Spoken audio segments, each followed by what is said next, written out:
Thank you, Presiding Officer. Throughout the passage of this bill, I've consistently made the case that it should not simply seek to prevent further degradation of the natural environment, but that it should seek to restore and regenerate it, because repeatedly governments have failed to meet their environmental targets, failing us and failing our shared moral obligation to the world. We've seen centuries of habitat destruction due to overexploitation, the release of invasive non-native species and pollution, meaning Scotland is now one of the most nature-depleted countries in the world. Our peatlands, which are vital in sequestering carbon, are damaged. The Caledonian forest, once covering around 1.5 million hectares, is now reduced to just 1 to 3% of its original size. And a number of our iconic native species, such as the red squirrel, have been driven to near extinction. So while this bill does represent a positive step forward, it alone will not be enough to outpace the rate at which biodiversity is declining. Our Parliament and our governments must go further and faster than ever before.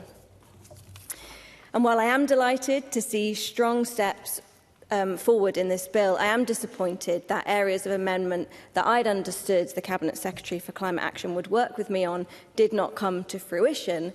But even though we weren't able to make headway in this bill on a polluter pays principle, on ecological connectivity, on the invasive non-native species action plan, or on exemptions under the Wildlife and Natural Environment Act, progress has been made.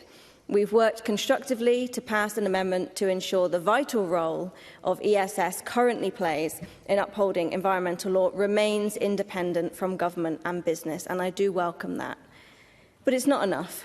A polluter pays principle would put the ethical and financial responsibility onto the developers and private companies who are causing harm to the environment. In this, it would relieve the pressure on Nature Scot, who use their stretched budget to mitigate against the damage caused by private companies.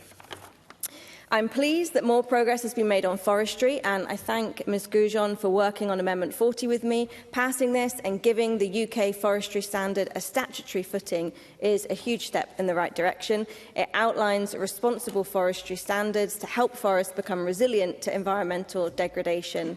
However, simply creating this power is not enough, and it's incumbent on this Parliament to ensure that the next Scottish Government uses it.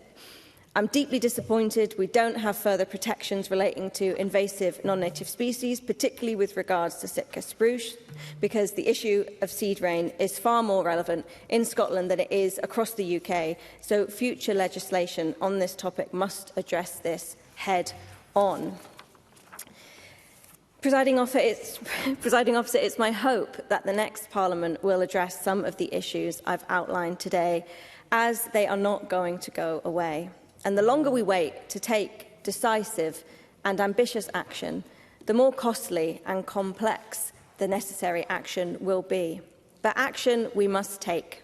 So we, on these benches, will be voting for the bill tonight and look forward to seeing it become an act. Thank you. Thank you.